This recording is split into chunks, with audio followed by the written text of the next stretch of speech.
Hello, and thank you for joining me for a book review of Kristin Lavransdatter. Kristin Lavransdatter was written by Sigrid Undset.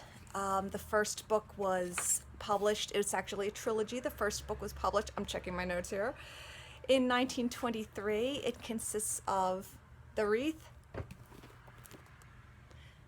The Mistress of Husaby, and The Cross.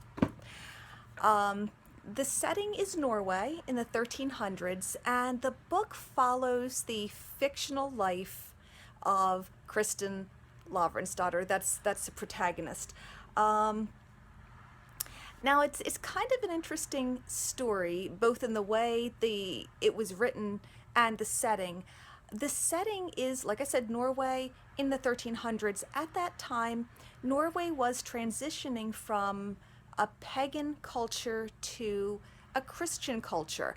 And at the time that this starts, pretty much everybody is a Christian. In some of the outlying areas, there's still pagan practices happening.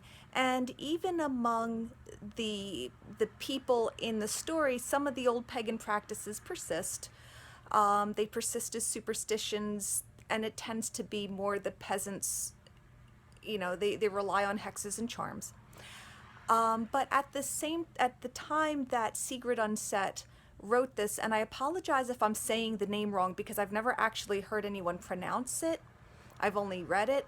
She herself was in the process of converting to the Roman Catholic Church. So she did a great deal of research into medieval life, medieval theology, and spirituality, and it really comes through. She's done her research in this book, not only on the spiritual aspects, but also on the day-to-day aspect of life in Norway at the time. Okay, I'm going to consult my notes again. The protagonist, Kristin Lavransdatter, she's basically a very normal person. She's happy, well-adjusted, she has parents who love her, she's one of the nobles, one of the minor nobles. Her father owns several different farms and lands. It's nothing, because this is the High Middle Ages, it's nothing like the decadent courts and elaborate system of nobility that you would find like in the 1600s.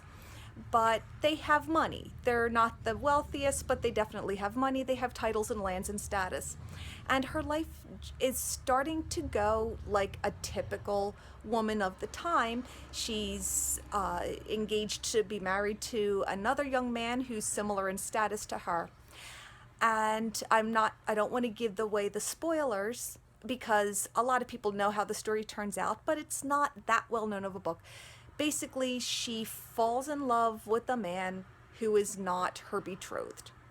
This sets off a whole series of events and a whole series of consequences because of her choices, because of what happens around her. And again, I'm not going to go into how this plays out. I'm checking my notes again. Sometimes I've seen criticism that, like literary criticism, not criticizing, literary criticism that Kristin is a very, like, a feminist figure. I really have to disagree with this. Everything she does is well within her rights in the culture and the legal system of Norway at the time. She doesn't really step outside the law. Her life, while she takes it takes a turn that would not have happened to most women of the time, is still not so totally outside of the bounds of, human experience of that time. So I would have to say no, I wouldn't call it feminist, and it's also very hard to apply terms like feminist to literature that's supposed to take place in the 1300s when modern day feminism has a whole history that leads up to why it looks the way it does now. But that's another story. I do want to say this. There's two different translations of it. The one that I originally read it in was what they call the Archer translation, which reads like the King James version of the Bible and Shakespeare. It's very stilted, very formal. I have to say, as a kid, it did help me with Shakespeare. The other one is the Tina Nulali, I'm probably saying this wrong, Nulali translation that is more up to date, more smooth. I've never read it. I hear a lot of praise from it.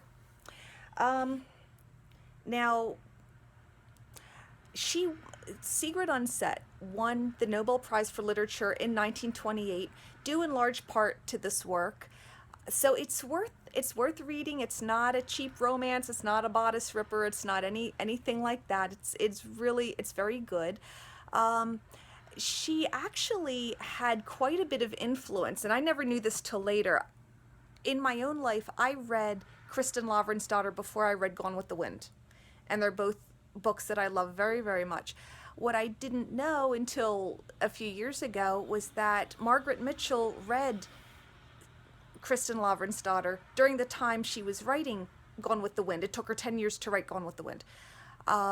And if you've read both, you can see they're not copycat stories. Margaret Mitchell did in no way plagiarize, but you can see the the influence that Sigrid Undset had on Margaret Mitchell. It's kind of interesting when you compare them side by side.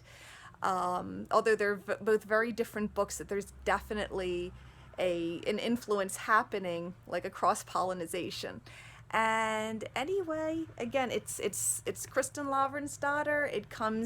It's a 3-volume set. You might be able to find an old volume that they're all bound in the same set, but I highly recommend it. And thank you for joining and listening. And I hope you enjoyed this book review. And have a nice day. Bye.